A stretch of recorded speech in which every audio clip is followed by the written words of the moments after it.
picked up and Jane will allude to, that the Prime Minister's made clear. So what we need is to see what John has brought to light here. Stop talking about national and state averages.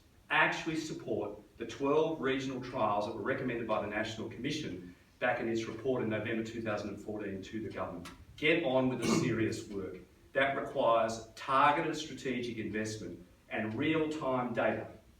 We know, as I was hearing in Campbelltown last week about suicides in that particular community last week, in a particular program. We know about where this happens.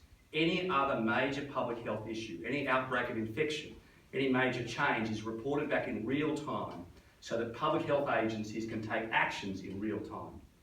We have new ways of joining up. Being connected is critical to suicide prevention. Technology offers the opportunity for people to get connected and access services. The government's reform agenda, which we strongly support through the National Commission since we recommended it, of regionalisation of mental health services in partnership with social services is critical to see the 50 to 60 functional regions in Australia and respond economically, socially, but in a connected way. So the health services, and it's clear in all that who really misses out.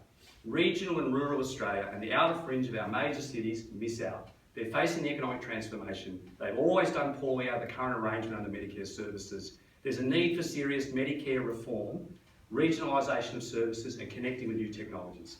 As the Prime Minister has made clear to me this morning, and the Minister for Rural Health, Fiona Nash, is committed to the pledge this morning in the press release that she's done, the public commentary she's done, we need the leadership right from the top. Clearly the Prime Minister is on board with that. I think Bill Shorten made it pretty clear last Friday night when we confronted him, woy, he's on board with this sort of set of issues too. I think the Labor Party's made it clear. Now we need to get down to not just doing it, but how we do it, in serious partnership with the communities. Indigenous one's been highlighted. If it doesn't work with Indigenous communities, it's not going to work.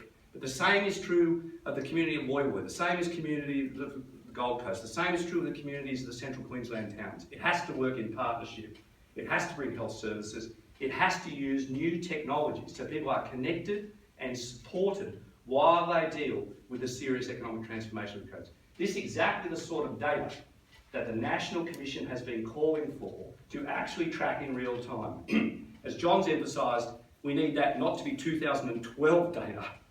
We need it to be 2016 and now in real time, like any other serious area of public health, so we can respond at the community level, run those trials, reduce not just suicides completed, reduce suicide attempts, which themselves are extremely damaging and distressing in these communities. We have the know-how.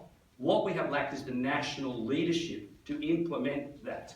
Too little, spread too thinly, too little effect on particular sets of circumstances. We see some leadership. Some leadership has come in New South Wales from the private sector through the Ramsay Foundation's investment, in fact, in some of the suicide prevention trials, potentially in partnership with the Black Dog in New South Wales. But that's come from the private sector. It hasn't come from the government.